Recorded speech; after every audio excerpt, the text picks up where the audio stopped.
Assalamualaikum, halo teman-teman, halo adik-adik. Perkenalkan, nama saya Nuraini, mahasiswa dari Universitas Muhammadiyah Tangerang, Fakultas Keguruan Ilmu Pendidikan, Prodi PGSD semester 6. Di sini saya akan membuat video mengenai cara pembelajaran tematik di SD. Saya mengambil contoh kelas 4 tema 8 subtema 1 semester 2 tentang lingkungan tempat tinggalku. Sebelum kita belajar, lebih baik kita berdoa terlebih dahulu. Berdoa dimulai. Selesai.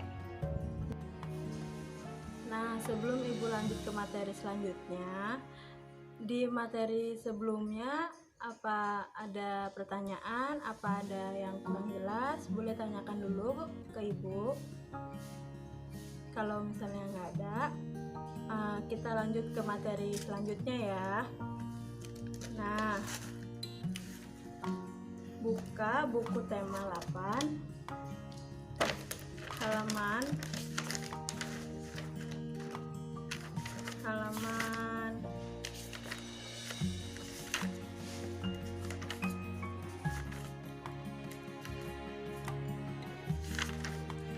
1. Nah, judulnya lingkungan tempat tinggalku. Anak-anak tahu nggak yang dimaksud tempat tinggal itu apa? Coba siapa yang tahu? Ya, benar. Tempat tinggal adalah tempat di mana manusia berteduh, menetap, dan melindungi diri dari keadaan alam seperti panas, hujan, badai. Nah, tempat tinggal itu berfungsi untuk kita meneduh di dalamnya agar tidak kena hujan dan lain-lain. Nah, selanjutnya apa sih yang dimaksud dengan lingkungan tempat tinggal? Ada yang tahu nggak? Coba yang tahu tunjuk tangannya. Ya, lingkungan tempat tinggal itu lingkungan yang ada di sekitar rumah kita, seperti banyaknya pohon, hamparan sawah, banyaknya petani yang sedang bekerja di sawah. Nah, lingkungan yang seperti itu disebut lingkungan pedesaan. Nah, sudah paham? Apa ada yang ditanyakan ke Ibu? Baik, kalau sudah paham, selanjutnya kalian buka buku tema halaman 2. Di situ ada cerita asal mula Telaga Warna. Ayo, siapa yang berani bacakan ini dengan lantang? Ya Sipa, tolong bacakan cerita asal mula Telaga Warna dengan lantang dan jelas ya. Ya, bagus. Ya, bagus Sipa, terima kasih. Nah, di cerita asal mula Telaga Warna ini merupakan cerita fiksi. Apa sih yang dimaksud dengan cerita fiksi?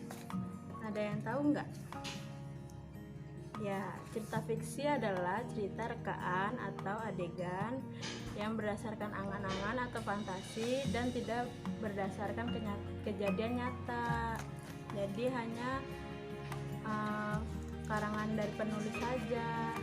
Nah, di cerita fiksi terdapat ciri-ciri. Ciri-cirinya seperti yang pertama, bersifat konotatif dan denotatif. Yang kedua, ditulis berdasarkan imajinasi pengarang. Yang ketiga, cerita fiksi itu berupa novel, cerpen, dan komik. Dan keempat, biasanya di dalam cerita fiksi itu mengandung pesan moral. Dan yang kelima, tidak memiliki sistematika yang baku. Itu ciri-ciri dari cerita fiksi. Ada yang ingin bertanya? Apa ada yang kurang jelas? Baik, kalau tidak ada yang ingin bertanya, Ibu akan lanjutkan ke materi selanjutnya. Nah, coba kalian buka buku temanya halaman 6 ya. Nah, di situ ada gambar.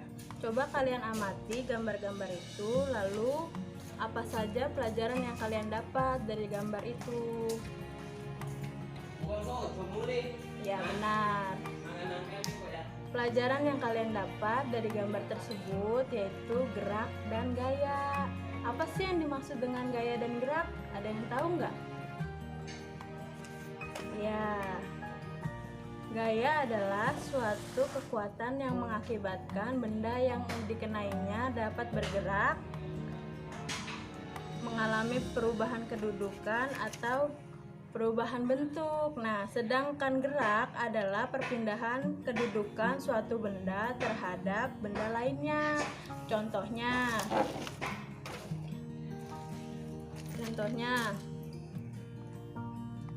ibu punya tempat pensil.